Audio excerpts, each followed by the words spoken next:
Guys, that you're being recorded, and I'm going to share it with Mr. Hawley somehow. I am assuming he will post it on Schoology. I think it's going to work. I hope. We'll see. Okay, other questions?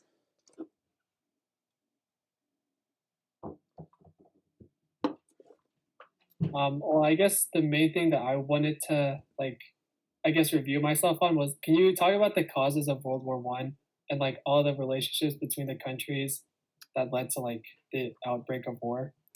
Yes, and that is a good reminder, actually, of a couple of things. One, the videos that I did last spring, I shared my YouTube channel with Mr. Hawley. Did you guys get that? Because all of those videos are on there, and they're probably worth rewatching again.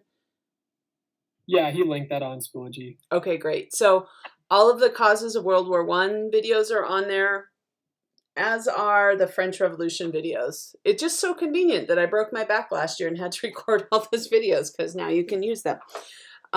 That's not why I broke my back, to be clear. But okay, so causes of World War One. First off, I want to just remind you that in general, on any of these papers, if you can frame your thesis in a way that your whole thesis kind of encompasses the idea of perspectives, that's going to automatically kind of put you higher up on the mark band. So for instance, and although thesis can be a good way to get there, although some historians hold Germany responsible, or maybe although the Treaty of Versailles, Article 231, held Germany responsible for the outbreak of World War I, in fact, it was a multitude of factors, or it was multiple countries that were responsible for the outbreak. It just having that idea of perspectives built into your thesis can help move you up. So then you could start with kind of a counterclaim presenting the idea that Germany was responsible because of XYZ, and then just kind of destroy that in your second, maybe in third paragraphs. You have roughly 50 minutes per essay on paper 3, which is, I think, something you guys can probably whip out pretty quickly by now. Really focus on your thesis, really focus on using good specific evidence. So the more names, dates, specific names of events, the more of that you can work into your evidence, the better. Another way to work perspectives into your papers is by naming specific historians. So for World War I in particular, you might look back at the World War I dinner party historiography that we did, because that has a quick summary of all of those different arguments about why the war broke out.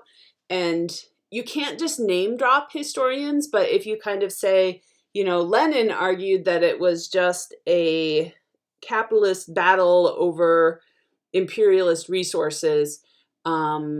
However, the causes are more complex than that. Something like that can really help put you all just from the very beginning in the highest mark bands, rather than just kind of a narrative storytelling. So when looking at the causes of World War I, do you guys remember the acronym that I taught you?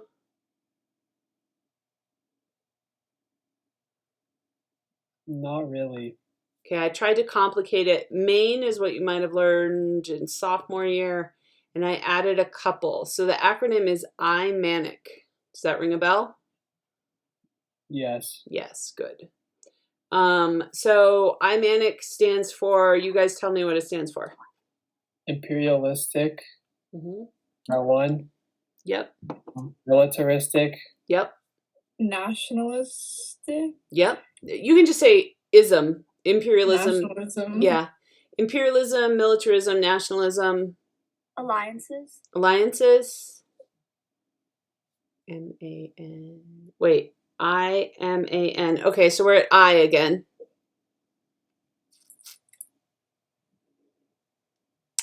What causes the drive for colonies? They're looking for markets and resources. What drives that? Remember the urban game? Oh, industrialization. Very good. And then the last one is C. It was the dueling. Clash of cultures. Culture of violence. Close. You're you guys are there. Let's just get it a little more firm. So imperialism, militarism, alliances, nationalism, industrialization, culture of violence. So imperialism is really about, a few things. The German place in the sun and Kaiser Wilhelm II's Weltpolitik is one of those. So I would look back at your annotations from your article book in general, and hopefully those annotations are good because this is where it pays off. But the article was the new course, Kaiser Wilhelm II, Hohenlohe, Caprivi. Remember all those bad chancellors after Bismarck? It talks quite a bit about how Bismarck had kind of set all these balls in the air with all these alliances.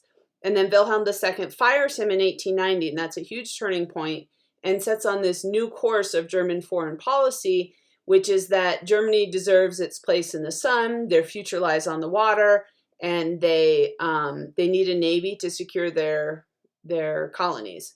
So then he hires these incompetent chancellors. You might remember, I think it was Hohenlohe who had the long list of reasons why he was totally unqualified to be chancellor. It's really about bringing Britain and France, who are these centuries-long enemies, together. So at the Fashoda crisis, the competing goals of the North-South corridor with Britain, what did we call that North-South corridor? In the scramble for Africa, they wanted from this place to this place. You guys are like, blink, blink. I think you are. I don't know. I'm just looking at your pictures. I don't see anyone's faces. I hate 2021. Cape to Cairo Railway. So Britain wanted that Cape to Cairo Railway, and then France wanted the east-west corridor across North Africa. And where they collided is the Fashoda crisis. So they managed to avoid war, and shortly thereafter, they'll sign their first alliance, which is the Entente Cordiale, or the Friendly Understanding, is how that translates. So the other piece of that is that it's going to bring, there's Eliana, hi. It's going to bring, let's see. And now I see Valerie. Thank you so much. This makes me so much happier to see your lovely faces.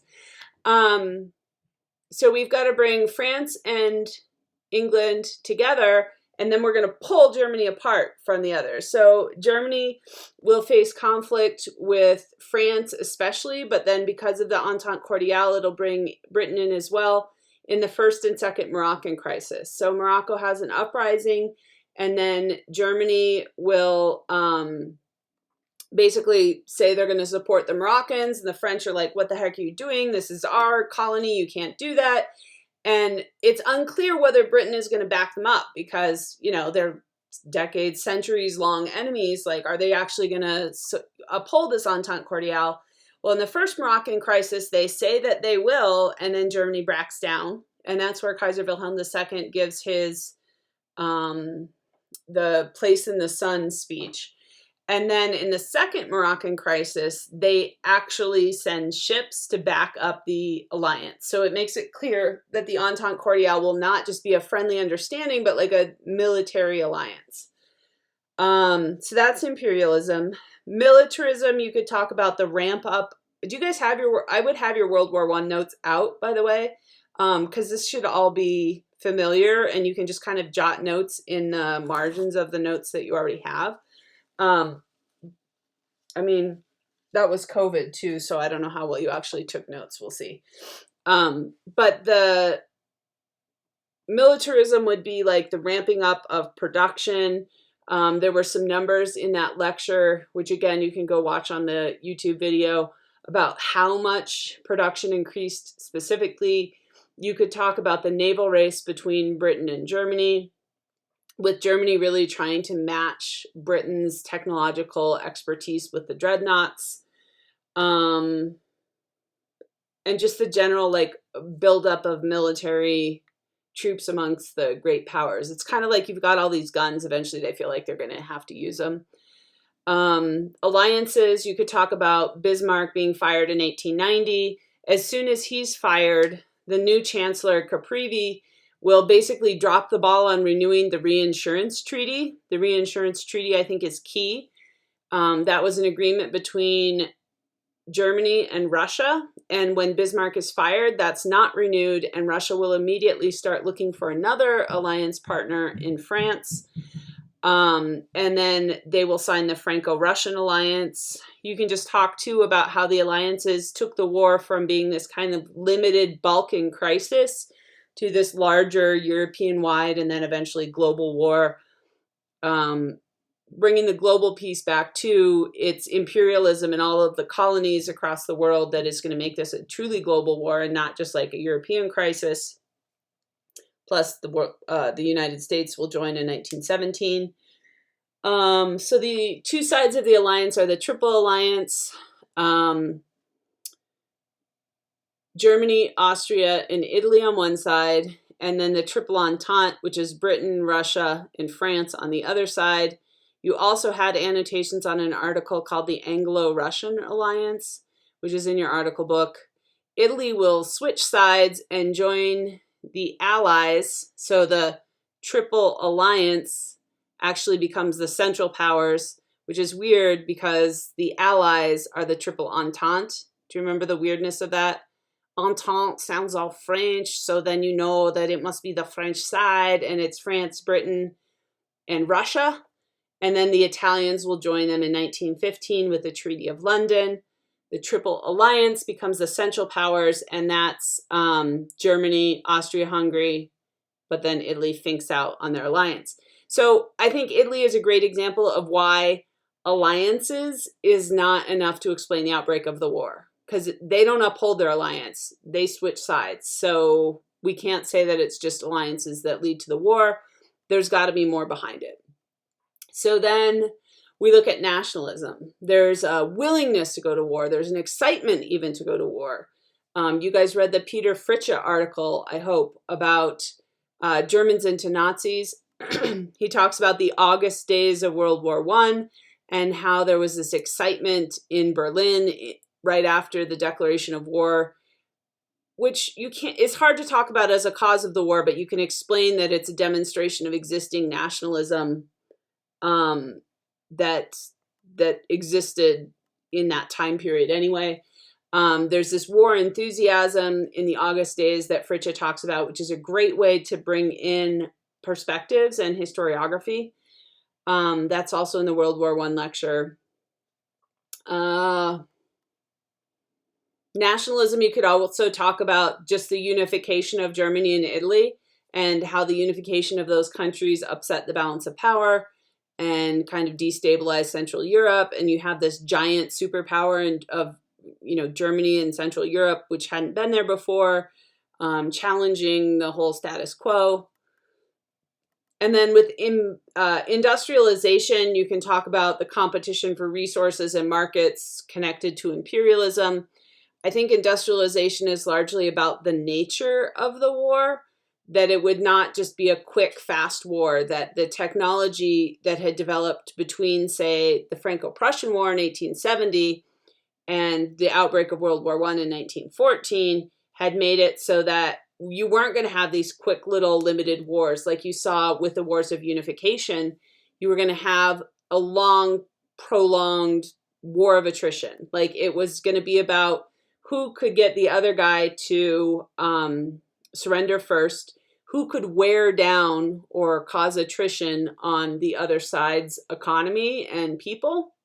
So it really becomes kind of a war of economies and a war where there was no offense in trench warfare, right? It was just about trying to bleed the other guy dry or bleed their economy dry. So the big technologies that lead to that is machine guns, because, and well, we didn't do this demonstration because of COVID, but let's see, I have Marie Antoinette, Napoleon, and Louis XIV. Wait, let's put two Louis here. So, you have all these armies facing each other, right? And they're normally marching towards each other as armies did, like march, march, march, and then march, march, march. Everybody stops, takes a knee, and shoots. Well, if you could only shoot one bullet at a time, no big deal, right? Like that's would kind of work. But now let's say Napoleon is a guy with a machine gun, he just goes and they all die, right? So machine guns change everything. They can fire off so many rounds so quickly. Plus they have like artillery shells and it's a disaster. So machine guns, and then we're going to put like barbed wire in between here, which means people are getting all stuck up in it, and that makes you even better cannon fodder for the machine guns and artillery guns. So millions and millions of people die on the Western Front with very little movement. The Eastern Front is really different. They have a lot more movement, in part because the German army was so technologically superior to the Russian army. The Russian army had a ton of people, but were not well supplied, and their economy was not ready to fight a war. And so half the soldiers going to the front, the Eastern Front in the Russian army, didn't have guns. So they were left to just pick up the gun of the guy who fell in front of them. They didn't have warm jackets, any of those kinds of things you need to fight a war. So that's how I think technology and industrialization really play into that. Plus, you could look at other technology like U-boats, airplanes, the whole like concept of industrialization and competition for resources and markets and imperialism and the fight for those colonies. And then the last one is culture of violence. And that's just the idea that for so long, these quick little limited wars had been a way to effectively solve diplomatic issues. When Bismarck wanted to unify Germany, he declared war on Denmark, Austria, and France, and those wars were fast and easy and not that big a deal. I mean, sure, people died. The Franco-Prussian War was pretty devastating. They were so hungry in Paris. Do you remember what they ate? Bread mixed with sawdust. Mm-hmm. What else? Rats. Oh. What else, Rula? I said rats. Yeah. The elephants, too. Remember they ate the zoo animals? Does that ring a bell? I So, said that, and I was like, there was something else with the elephants. There's no way they did that. yep, no, they totally did that. They ate the elephants. Castor and Pollux were their names. That's the bit of random history trivia that stuck in my head. Couldn't tell you where my keys are, but I know the names of the 1871 elephants, so that's really handy. Anyway, so yeah, the Franco-Prussian War sucked, right? But it's not nearly as devastating as World War I. You get machine guns. The only defense is to like dig down and be stuck in trenches for 4 years, right? Now, the other thing that we said with the culture of violence, I talked about dueling. If any of you watched Bridgerton during quarantine, there was a great example of a duel in that. I'm not suggesting you watch it because it's a pretty racy show. But there was a duel in there where basically if your honor was besmirched, the only way to regain your honor in most European countries in the 19th century was to challenge someone to a duel. So say, Andrew, just because you're on here and I know your sisters, say somebody calls Vienna a slut. Then you're like, whoa, what are you doing? Like, you can't besmirch her honor like that. That's terrible. So you have your card and you like slap it down and you're like, I challenge you to a duel. Because if you didn't, Andrew, your honor would be challenged. Your whole family's honor would be challenged. None of you would get jobs. None of you would be able to get married. None of you would get promotions. Like basically your whole family would be destroyed. So you have to challenge them to a duel in order to uphold your family's honor. The big things that people dueled for were to defend their country, any claims that they were not patriotic, the honor of the women in their family. And then for women, the big way that you maintain honor was basically to like remain a virgin until you got married, which is what the whole thing in Bridgerton was about. This girl makes out with this guy in the garden, and then like her brother has to challenge his best friend to a duel, and it's all sorts of shenanigans ensue. But that's totally was the norm and expected. And the reason that this is so important is if you look at the July crisis. So after the assassination of the Archduke, June 28th, 1914, the language that happens after the outbreak of World War One, or that the assassination of the Archduke is very much in that language of a duel. Like Austria demands that its honor is satisfied. They have this ultimatum that they give to Serbia, and if Serbia does not meet all of the terms of that ultimatum, then they're going to declare war. The terms of the ultimatum were such that Serbia couldn't uphold it. We didn't get to do the World War One role play last year, did we? Because it was post-lockdown. Stupid pandemic. Anyway, usually we play this role play game, and basically the whole thing is each of you get a country, and you have to prevent the outbreak of war, and it's basically impossible. There's Andrew. See, look, I insult your sister, and you turn on your camera. I didn't really insult your sister, just to be clear. Tell Vienna, no harm intended. You were just there, and I know her name. So, okay. That was a long response to a simple question about the causes of World War One. Other things you want to remember for World War One are the nature of the war. You could compare the style of warfare on the Western Front to the Eastern Front. You should have a lot of details about the Battle of the Somme and trench warfare and things from that Somme battlefield tour, if you remember that. Being stuck in the trenches, the mud, the lice, the trench foot, it's awful, and there's like no progression. On the Eastern Front, much more mobility. A couple of big battles there would be Masurian Lakes and the Battle of Tannenberg, where the Russians just get destroyed. Of course, eventually World War I is going to be one of the major causes of the Russian Revolution, which will force the Russians to surrender after their second revolution of 1917 with the Bolsheviks taking over. Big things that the other questions that come up a lot with World War I are kind of like, why did the Allies win? So you could look at the entrance of World War I, or why did the Central Powers lose, like depending on what side you do. So the U.S. joins Lusitania, Sussex Pledge, Zimmerman Telegram. Hopefully these things from U.S. history are a little bit familiar.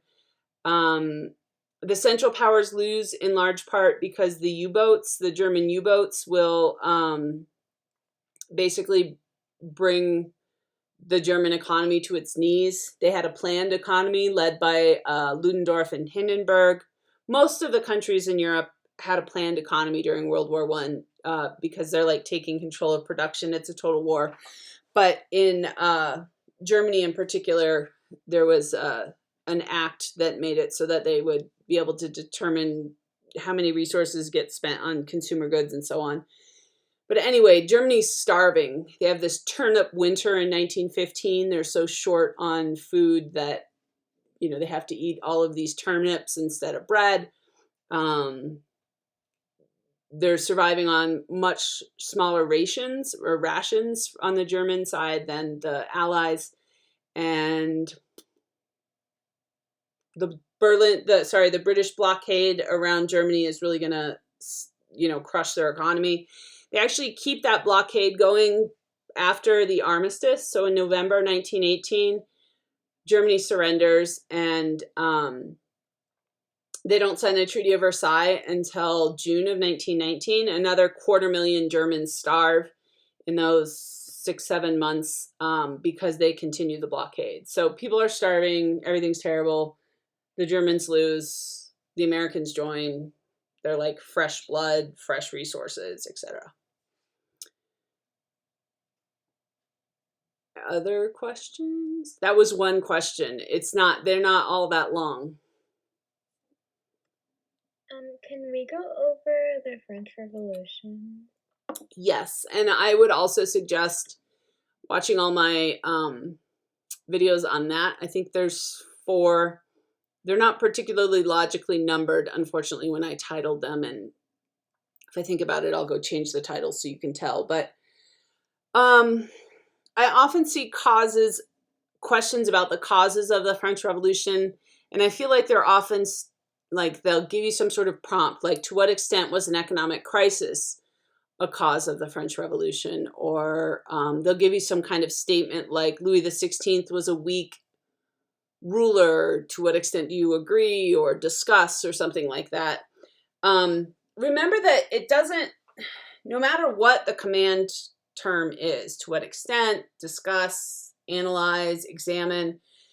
They're always asking you to not just tell a story, but to make an argument. So it's not just about vomiting evidence down on the page. It's about analyzing why that evidence matters. Using the historical thinking skills, significance, cause, effect, perspective, consequence, all of those kinds of words. If you look at the paper 3 rubric from last year, if you just use those words in your essay, it hopefully will drive your thinking to those kinds of things and help you do that kind of historical analysis. So if they asked you something like, to what extent was an economic crisis of the French a cause of the major cause of the French Revolution, run with what they're saying. You can't say it wasn't, it was 3 other things. You have to address this issue of an economic crisis. The most sophisticated ways that I've seen to answer that is to do something like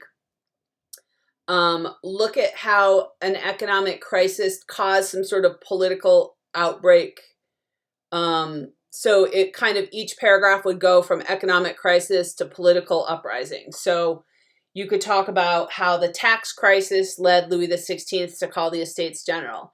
And then the bread shortage will exacerbate the revolution and lead to the March of the Women. And what other, let's see. And then once the Estates General is called, which was really only called because of this tax crisis, it will lead to the creation of the Tennis Court Oath, which is like this major founding document of the French Revolution. Also, when you think about causes, think about the spark. Do you remember my whole image of the fire and the spark? And you like have the kindling is like all of the things that are sort of long term. And then at some point you have like an outbreak of violence or a spark. What do you think is that spark for the French Revolution? The Enlightenment, maybe? I'd say that's more kindling. Those are your big blocks that you're putting down. The fire hasn't started yet. Because the Enlightenment, you have kind of 2 phases of the Enlightenment. You have like the British phase with Locke and Hobbes and Adam Smith. And then you have the philosophers like Montesquieu, Rousseau, Diderot, Voltaire, bringing those ideas of the English Enlightenment to France, making them digestible. But that's pretty long term. So what's like the moment where you're like, there's no going back here? Storming of Bastille? Yeah, I think that makes more sense. It's often like an outbreak of violence. So for World War I would say the spark is the assassination of the Archduke, right? That's kind of a turning point. Or even the Austrian refusal or the Serbian refusal to accept the Austrian ultimatum could be another like spark. It's like the immediate thing that leads to a declaration of war, leads to violence. So at the Bastille, you have, well, let's tell the story real quick and then we'll talk about the significance of the Bastille. So you've got these long-term causes like the Enlightenment, right? You could talk about John Locke and natural rights. What are natural rights? Rights that every human being has, like life, liberty, property. There you go. Yeah. Rights that are so obvious that we understand that every human being should have them. They're God-given, Locke would say. Most of them are deists, so they're not necessarily associated with organized religion, or at least the philosophers are. But they believe in the idea of God as sort of a creator, like a clockmaker, who kind of creates this world and then just lets it run without daily interference. So the Enlightenment could be long-term causes. You could talk about, there's a law. You could talk about life, liberty, property. You could talk about, and then maybe you want to look at more French causes. Like where do we see these ideas of Locke come to France? You could talk about the philosophers. You could talk about Diderot collecting all the ideas of the Enlightenment in his editing of what book? Is it the Encyclopedia? Yes, the Encyclopedia. If only you guys could do your exams as a joint effort, you would do really, really well, I'm pretty sure. So yeah, the Encyclopedia. Some of them are written by different philosophers, like Voltaire, I think, writes an entry and so on. But Diderot and D'Alembert are the ones who edit it. Voltaire is like the granddaddy of the Enlightenment, and he says that his big idea was he criticized the Catholic Church and the institution of the Catholic Church and the institution of the nobility, and says that they basically are corrupt, and anytime you get these big powerful institutions, it ends up being corrupt. His famous phrase was "écrase l'infâme," or crush the infamous thing, which basically meant crush the Catholic Church.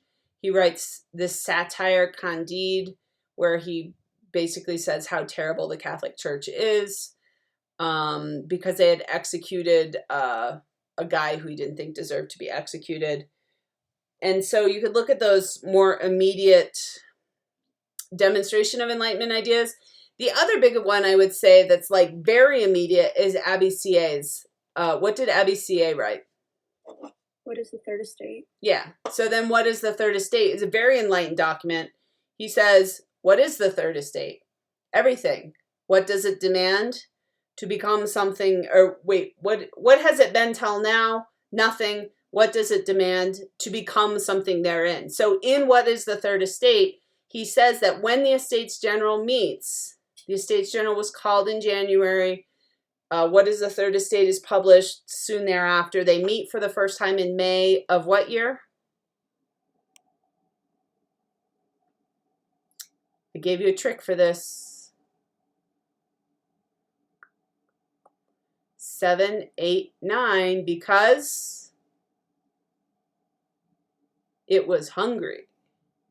Do you remember this? 1789, 7, 8, 9, because it was hungry. It's like vacants, totally vacant stares. 1789, if you're going to remember one date for the French Revolution, remember Bastille Day, which is what day? More vacant stares. Wait. June 6th or No, it is in the summer. July 14th. It's Yep. like the 4th of July, but it's like 10 days late because it's French, right? So July 14th, 1789. Historians consider that the beginning of the 19th century. From that date on, everything changed. You start with the National Assembly is just like, hey, we better go get some guns so Louis can't break up our assembly. And they remember what happens with the governor of the Bastille? He gets his head chopped off? Yeah. They cut off his head, they put it on a stick, and they march it around, right? Like, anytime somebody's head is on a stick, that's like a little bit of a moment of no return, right? So that's why Bastille Day is such a big deal. They're not just going to like talk about these things, they're going to do some damage. So Enlightenment is kind of a long-term cause. Then you could look at the Estates General. You have the 3 estates. Do you remember the 3 estates? Nobles, clergy, And everyone else. Yeah, and everyone else. and So who's the first estate? The clergy. the I think. king and the priests and like all the religious people. The king would be a part of the second estate. He's part of the nobility. But the clergy and the priests are first. And the way I think of it is just that, of course, they would think themselves first because God is first, right? So the nobility is the second estate. The king is technically sort of the head of all of these.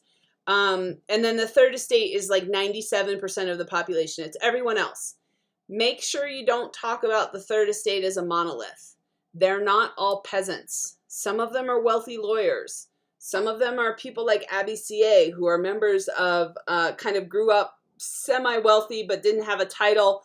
And therefore, they don't get to like double dip. Because if you had a title and you joined the clergy, you were more likely to become a bishop. But Abbé Sieyès didn't have a title. He joined the clergy. He never got to like move up in his station because he was just a lowly member of the third estate.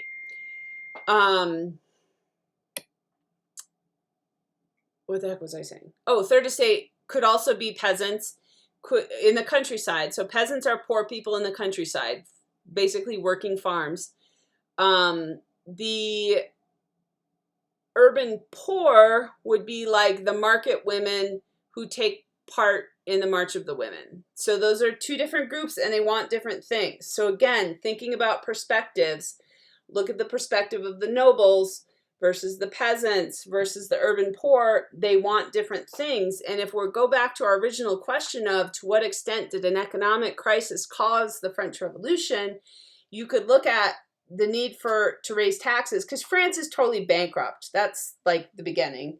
1789, the Estates General he calls because France is so bankrupt because of the American Revolution, because of the spending at this place. I have so many props on my desk here. Where is that? You kind of went there. The Versailles? Yeah, sorry. Maybe you just couldn't see the snow globe. But yeah, Versailles is insane. You could talk about some of the details that you remember from that virtual tour. Everything is gilded, the Hall of Mirrors, how they killed the guys who made the mirrors. Like, it's over the top. Everything is over the top. The spending there is insane while the people in France are suffering from a bread crisis, right? So when they call that Estates General, the Third Estate comes together and they're like, all right, we're here. Let's talk. Let's redo the tax system. Why was the Third Estate so screwed up by the Estates General? Why were they going to never achieve anything unless they changed? Wasn't it because like the Third Estate had to pay most of the taxes? Yeah. So there was the taille. Remember the tax that they had? So you might go look that up. Basically, the First and the Second Estate were largely exempt from paying taxes. And Louis wanted to undo those exemptions, and the First and Second Estate were like, nah, we'll just keep voting by estate. If we always have one vote for the First Estate, one vote for the Second Estate, and one vote for the Third Estate, we'll never have to pay any more taxes, and that was great for them. So that means that even though they only owned about 40% of the wealth, they were 97% of the people, but had to pay 100% of the taxes. The First and Second Estate had the other 60% of the wealth, but only 3% of the people and didn't have to pay any taxes. So you've got a serious problem there. So Abbé Sieyès, what does the Third Estate suggest? Rather than voting by estate, they vote by head. So that would have given the Third Estate a slight majority. And at that point, something big happens. There's another kind of turning point. Louis getting a little nervous. The nobles are getting a little cranky. They show up after a break. And what's happened?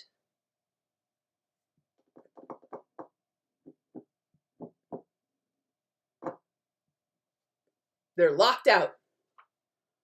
Does that ring a bell? Louis XVI locks them out of the Estates General. And then what do? They go to the tennis court. Yeah. As John Green says, they find another room in France. They go to the tennis court and they write the tennis court oath. And the tennis court oath says, we will stay together until we write a constitution and we declare ourselves the National Assembly. So at that point, Louis is like, no. I'm not giving up my power. I'm an absolute monarch decreed by God.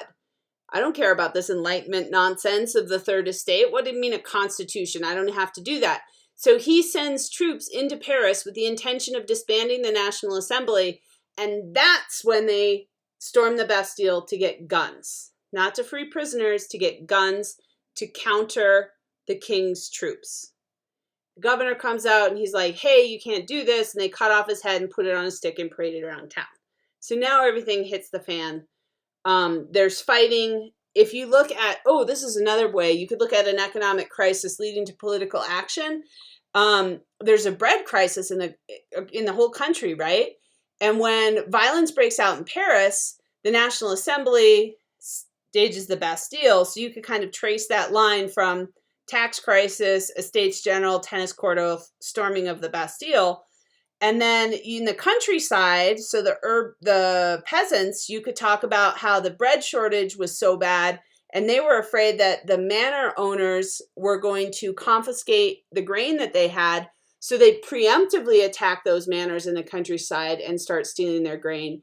and that's called the Great Fear. So like comparing, say, the Great Fear, which is about this bread crisis, to the March of the Women in October, the Great Fear's in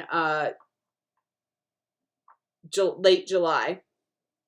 In early August, the National Assembly starts putting out the August decrees, saying that every man is equal under the law.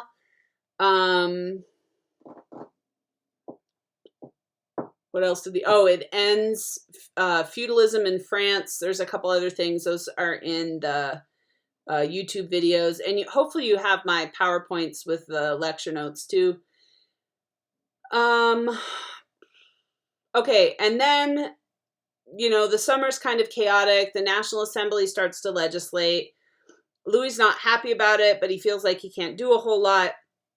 But still nobody's addressed the bread crisis, which was like half the issue to begin with.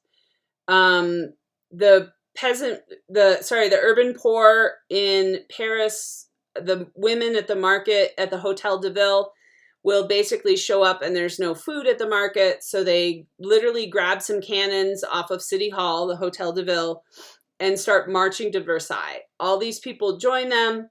They get to Versailles. They're like throwing rocks through windows. They threaten some of Marie Antoinette's ladies in waiting. A couple of those ladies in waiting are killed. Their heads are put on pikes. And it really looks like it could lead to the execution of Marie Antoinette right there, because she's so hated because they call her that Austrian whore, remember? She's foreign. They make all sorts of terrible propaganda about her throughout the year.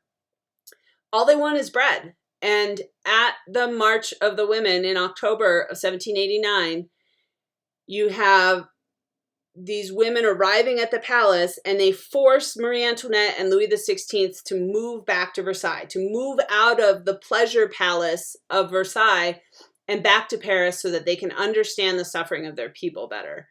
So Marie Antoinette and Louis XVI get in a carriage and are escorted by all of those women back to the Tuileries Palace in Paris with the heads of Marie Antoinette's ladies in waiting on pikes escorting the carriage. So it's not like they've reached any sort of happiness. 1791, the king begrudgingly accepts the Constitution of 1791, which sets up a constitutional monarchy. There were some big problems with that constitution. The biggest one was the suspensive veto, the pocket veto, which said they could wait 4 years to sign any legislation into law. The king could wait 4 years. He kind of mocks the Constitution, and then, he and Marie Antoinette flee the country with the help of her mistress, the Swedish count. They're captured at the border because his face is all over the money, and that's called the flight to Varennes. They're brought back to Paris, put under house arrest, and at this point, Louis got nothing. They declare him a traitor. The National Assembly basically says, well, you fled the country, so you're not our king anymore, so we declare France a republic. This is the other date you need to remember. It's all 9s and 2s. Do you remember the date? You guys, there were only 3 dates you had to remember. It should be burned in your head forever. I thought y'all were good with numbers. I can't even add. I use my fingers to add. I made it through calculus that way, though, so I feel okay about it. 9/22/92. September 22nd, 1792, day 1, year 1 of the French Republic. So they declare a republic. The king is executed in January of 1793, so a few months later. Everything hits the fan at that point. By 1794, the Reign of Terror begins with Robespierre at the head. They're really trying, it's kind of, we talked about Darnton's possibilism. They really have all this hope for how things could be, how they could be great. They try to do all sorts of things that they thought were amazing, like get rid of tradition and all of the old things. So they create the metric system, or start using the metric system. course, they go overboard and create metric time with 100 seconds in every minute and 100 minutes in every hour and 10 hours in every day. And that's totally disorienting. They create a new calendar with day one, year one of the Republic being the beginning. What were some of the other crazy things you remember from the Reign of Terror? The show trials and all the public executions. Yeah, they have, I mean, literally the Place de la Concorde, which is right in the center of Paris. You can still visit. There's a memorial to the terror there now. Constant executions. Anyone basically who was seen as an enemy to the revolution was suspect. Look at your French Revolution Quizlets. Remind yourself of those terms. The law of 22 Parial, the law of general suspects. Go back and look at your paper 3 that I gave back to you with your comments on the essay you wrote on the French Revolution. Those comments should hopefully remind you of some of the things you really need to do to write a solid paper 2 or 3 or question 4 on paper 1. It's all about analysis, not regurgitation. What else? Oh, well, then we get into France goes to war, basically with the rest of Europe, the decree of fraternity. This is like a year's worth of history in an hour. It's pretty fast and intense. France. So the War of the First Coalition, Austria and Prussia declare, France, okay, so the Brunswick Manifesto, a Prussian count says that if the king and queen are harmed, Paris will be leveled. They execute the king. The War of the First Coalition begins with France, Austria, and Prussia. France does remarkably well because of Napoleon and him being like kind of a brilliant general. He takes over the Italian peninsula. They also had the levée en masse. Do you remember what that stands for? The draft. Mm-hmm. Yeah, they raise the masses. So that gives them a huge advantage because they have so many people. So they do really well. Let's see, the third coalition is the other big one with England joining the fray. The Peninsular War is when Napoleon, well, this gets later, but Napoleon will basically say to Spain, he creates the continental system, which creates a blockade around Europe. He says to Spain, like, hey, do you want to join the continental system? And Spain's like, no, not really. And so Napoleon says, well, could you help force Portugal into it? And Spain says no. So Napoleon invades both of them. The War of the Sixth Coalition is when Napoleon is defeated and then sent to sent to Elba. Then he comes back for the 100 days.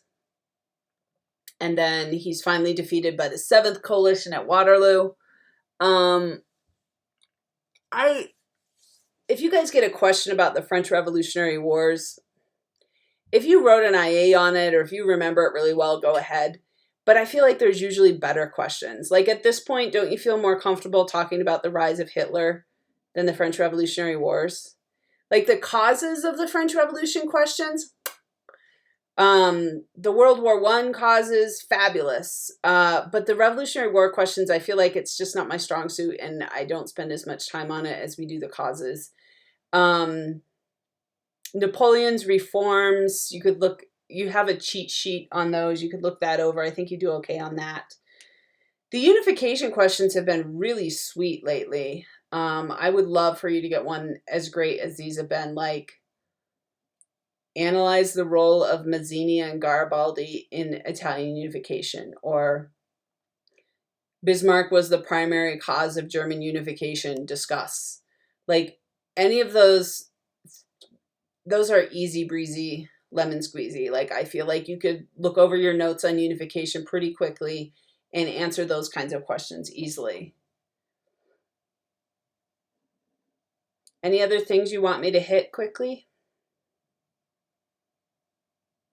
I know I just like hit you like a machine gun with information. You all look a little like Could deer we in do headlights. fascist Italy? Say again. Could we do fascist Italy? I don't know exactly what you guys focus on, so I can talk about fascism, but I wouldn't be like drawing on any previous knowledge. I mean, I think the big things for fascism would be like the idea of the corporate state, and corporatism. Can you talk about that?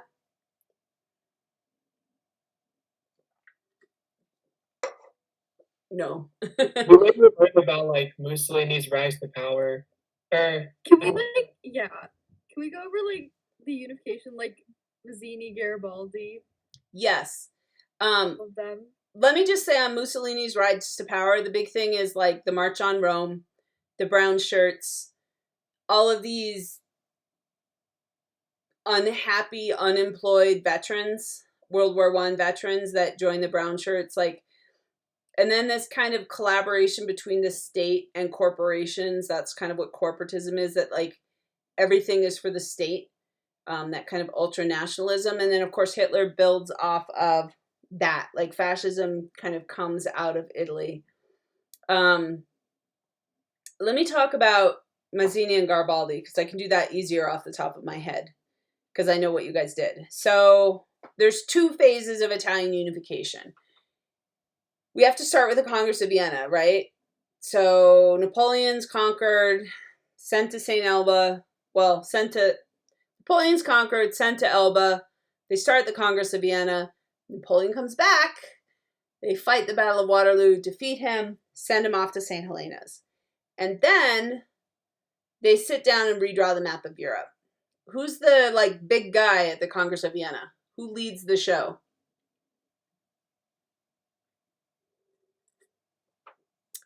The conservative, the anti-revolution, Carlsbad decrees.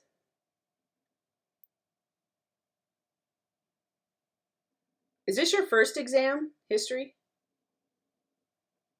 Ish, maybe, depends.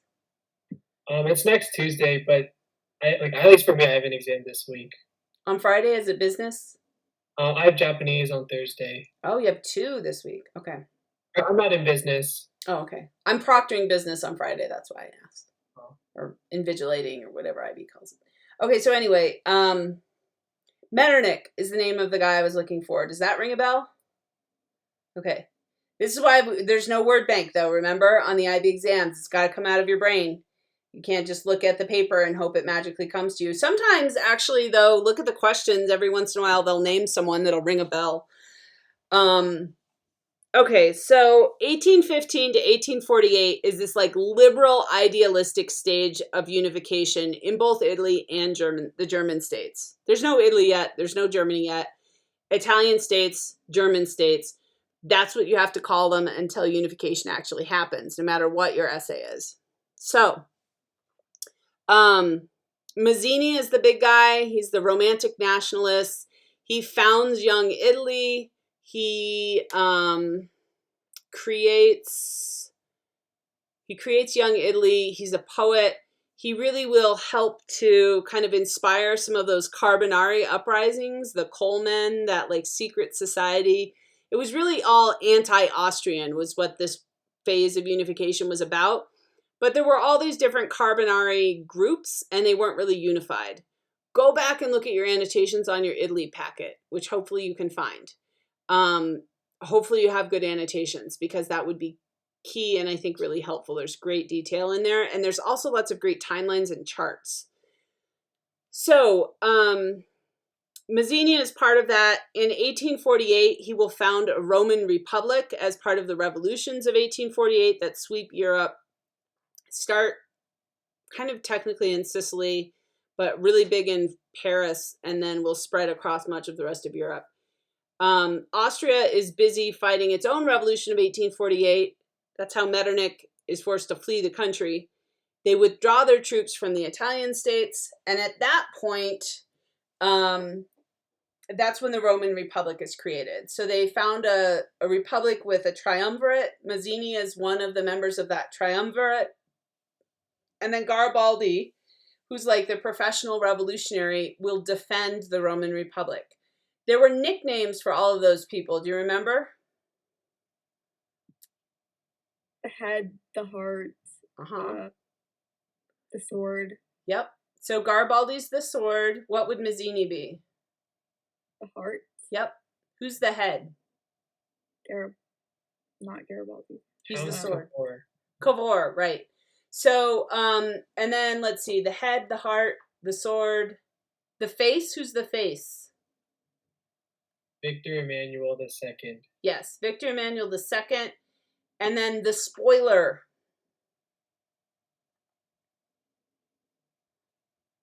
Pope Pius the something. I don't know what that number is. Pope Pius the ninth. IX is the ninth. I could see Valerie going, Pope. Yeah, Pope Pius the Ninth. Because the Vatican is in the center of the peninsula, the Pope really had the ability to kind of spoil the whole thing. He seemed like he was kind of liberal and maybe okay with like supporting constitutional monarchies, but then once the revolutions break out, he sort of backs up from that. There's a lot about him in your Italian packet. So after 1848, the Austrians, with the help of the Russians, will crush their revolution in Vienna, and then they're going to send troops to crush the Italian revolutions. The French will send troops to defend the Pope in Rome. Garibaldi's trying to fight them, but they didn't have the military might or organization. The Austrians will crush most of the uprisings in the north. Unification falls apart. They're disorganized, idealistic, not practical. Then comes the pragmatic or the realpolitik stage. Do you remember realpolitik? So realpolitik. Is that like Bismarck? It is with Bismarck. He's the one we think of it the most, but also Cavour. So realpolitik means like kind of practical, pragmatic politics. And Cavour really works under that as well. I think a little less in his domestic affairs than Bismarck, but certainly in his foreign affairs. So realpolitik would be like these wars of Italian unification. There was the Cavour sets up, first off, he sends Piedmont, Sardinia is the magnet, the state that will like draw them all together. He sends troops to the Crimea just to kind of get a place at the peace table and be seen as a player on the international stage and get some street cred. Gets the French on gets Piedmont on the good side of the French. He and Napoleon III will sit down at Plombières in 1853. Maybe 1854. I don't have my dates in front of me. And they basically sign an agreement agreeing to provoke Austria into a war and that France will back up Piedmont. Piedmont sends a bunch of troops to the Austrian border, which technically was like Lombardy, was the territory that Austria controlled. You should know kind of the big steps of unification and what war and what year led to what territory being added. So the Second War of Italian Unification, or the Austro-Sardinian War, is between Austria and Sardinia, and they provoke Austria into a war. France makes a separate peace and agrees, like part of their Plombières agreement was they would get Nice and Savoy. Garibaldi helps fight in that war. They win against Piedmont Sardinia wins against the Austrians, takes Lombardy. At that point, Garibaldi sails south. He lands in Sicily, and he starts marching north. He's defeating all of those Bourbon monarchs in the Kingdom of the Two Sicilies. And Cavour's kind of freaking out because he thinks that Garibaldi might just keep marching north and take over the whole peninsula and create his own Italy. But Cavour meets Victor Emmanuel II outside of Rome and basically greets him as his king and sovereign. So Garibaldi throws his weight. He compromises, right? Because he had defended the Republic, the liberal nationalist Mazzini, but now is going to become a conservative nationalist, or at least support a conservative nationalist project. Victor Emmanuel II unifies Italy with the exception of Venetia and Rome. In German unification, the Austro-Prussian War will lead to Italy getting Venetia in 1866. And the Franco-Prussian War will lead to Italy getting Rome in 1871 when the French withdraw their troops. Switching to German unification, the magnet there is what country? Who leads unification?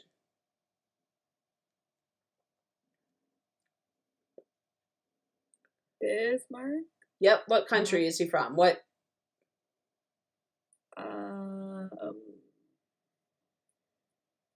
Berlin? Not Berlin. Berlin is part of this region. I'm gonna cry, guys. Oh my God. Prussia. Prussia, thank God. Oh, I don't know who said that, but thank you. You rescued them all. So yeah, Prussia is the magnet, right? So Piedmont, Sardinia for Italy, Prussia for German unification. Who's the other big country that might have led German unification, but was like kind of complicated because they had all these multi-ethnic other regions? The Ottoman Empire. Close. Other multi-ethnic empire. That speaks, Austria, yeah, maybe? German speaking, right? The Ottomans don't speak German. They speak a lot of different languages, but German's probably not one of the big ones. So yeah, that was the whole Großdeutschland, Kleindeutschland question that they just remember. Gross is big, like that big giant booger you pulled out of your nose, and Klein is small, like Calvin Klein, small tidy whitey underwear. Klein, small. Okay, so Großdeutschland, Kleindeutschland. Klein means without Austria, unification without Austria. Großdeutschland means unification with Austria. So that was a big question they were debating at the Frankfurt Parliament in 1848. So part of those 1848 revolutions, Prussia has its own crazy revolution as well. By the way, there's crash course episodes on several of these. Like the unification is one episode. 1848 is one episode. French Revolution is one episode. Go watch them. They're solid and there's good info and it should help you with putting together the big story. I think there's like 3 episodes on World War I, all of which are excellent, if I do say so myself. Okay, so they decide on, well, they originally are like, well, let's ask this Habsburg guy to be the king, and he says no. And then they offered to Frederick Wilhelm IV, who was mad as a hatter, and they say, hey, do you want to be the king of Prussia? And what does he say? Didn't he say no? It was like something gutter crown? Yes, gutter crown. I will not take this crown from the gutter. I don't want your trash crown. Only the princes of the German states could offer that to me. Your parliament has no authority. So he's a conservative and is just like, nah, that's not it. So that's at that point, then he's going to use troops to break up the parliament. They kind of fizzle out. Then Bismarck comes into power under Kaiser Wilhelm I as the chancellor. So Frederick Wilhelm IV, I don't know. There might have been another one in there, but we're not going to talk about him. We're just going to go Frederick Wilhelm IV to Wilhelm I. He's the face of unification. He's the king or the Kaiser of Prussia. Bismarck is his chancellor. And Bismarck will unify Germany through these limited fast wars. So Bismarck's like this mastermind. The first war is the Danish War of 1864. And it's over Schleswig-Holstein. Do you remember that?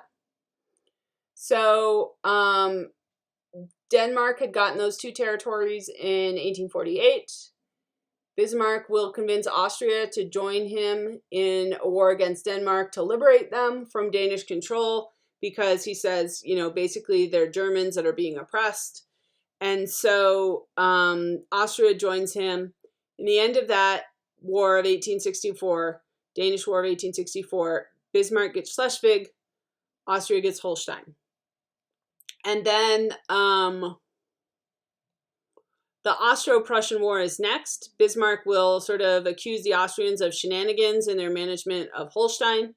Probably don't use the word shenanigans in your essay, but you can make it sound smarter than that. Austria loses. It's called also the 7 Weeks War. It's pretty fast. Austria loses quickly. But Bismarck's kind of like, let's not offend them too much. Like, they're our natural allies. And you'll see the dual alliance that leads to World War I will come shortly after unification. Then you have the whole Ems dispatch, which he modifies the modifies the wording of the telegram to make it look like the the Kaiser Wilhelm II had insulted the French. Do you remember that telegram? He just makes it more short and terse and sound mean and direct instead of like being all wordy and apologetic. And that provokes, it's published in Paris on July 15th. So the day after Bastille Day, they wake up and they're like, whew, we feel really French and a little hungover, and holy smokes, the Prussians have insulted us. They declare war on Prussia. Franco-Prussian War lasts, something like 6 months from 1870 to 71. July 18th, 1871, in the Hall of Mirrors, in the Palace of Versailles, the fanciest room in France, Bismarck declares Kaiser Wilhelm II the king of a unified Germany. So he stomps on the French. It's like a big middle figure to the French. And then after World War I, they'll come back to Versailles to stomp back on the Germans. All right, I know all of your questions lead to me talking for 15 minutes, but do you have any other specific questions? Ask Holly about the fascists. He'll be able to do it better than I can. I can talk about them, but I don't want to introduce new information into your brains. There also is a great crash course on that. It has something to do with World War I and rebuilding. It's not the episode about the dictators. That's about Hitler and Stalin, which is also good to watch. But the Mussolini one is before that. No other specific questions? Couple historians I want to remind you of. The Ely-Wehler debate with the Sonderweg. Do you remember the special path? Did the Germans kind of go wrong, like Wehler said in 1848, because they had no liberal tradition? Or do they only look like they went wrong because we take France and Britain as the norm, as Ely describes? Look at your summaries of those two articles, Ely and Wehler. We talked about them in class. You can use that to talk about 1848, to talk about German unification and Bismarck's rule. Ely says there was a lot that benefited liberals under Bismarck's rule, so we can't say that they had no liberal tradition. He talks about all of the things that benefited industrialists and so on. That's a great historiographical debate to work in. You can also use the Sonderweg to talk about the rise of the Nazis. Wehler says you can pinpoint the rise of the Nazis in the failure of the 1848 revolution, the failure of that liberal revolution and a lack of liberal tradition in Germany. Ely says that's hogwash. You could use Peter Fritzsche, who wrote Germans into Nazis, the August Days. That was a great article that you guys maybe didn't do such a great job reading during quarantine because whose brain was working in March last year. But that's another great one because he looks at the rise of the Nazis in the August Days of 1914. Talks about that war enthusiasm, incomplete German nationalism. You can get a lot of mileage out of that article because you can use it to talk about World War I and the rise of the Nazis. Historiography for France. Mona Ozouf talks about festivals. Darnton talks about the possibilism of the revolution. And Lynn Hunt had that fabulous article that I love so much about the blurring the lines between public and private life in France with marriage and the language and the goddamn and the Marquis de Sade and divorce and kids and naming your kid Cabbage and all of those kinds of things. Do you remember that? Or broccoli? I don't remember. That Lynn Hunt article would be a great one to look over the annotations of too. All right, more questions?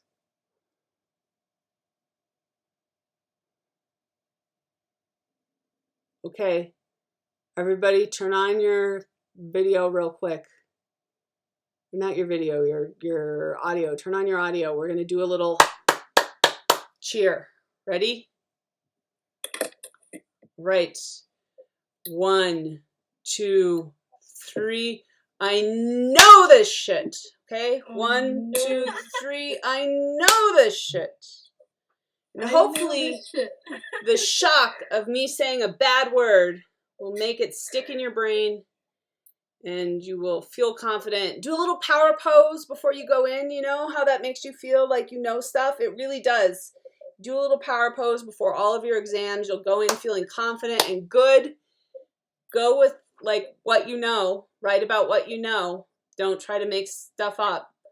Don't talk in generalizations. It's better to write down what you know than to just ramble.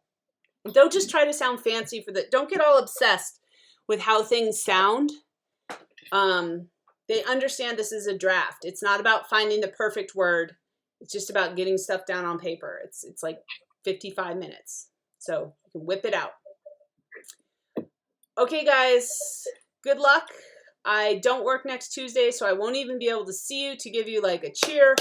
But don't forget to power pose and have fun. And maybe you'll do so well that you'll earn so much credit, you'll save yourself tens of thousands of dollars. Great. Go write that on like your mirror in your bathroom. Thousands of dollars as your motivation. All right, guys. Have fun. Good luck. Eliana, stay on for a second. And I haven't heard your update about what you're doing next year. Okay. Thank you, Miss Keller. You're Bye, Miss welcome. Keller. Thank you. Thank Miss you. Keller, bye. Bye. Hold on. I also have to figure out how to turn off my...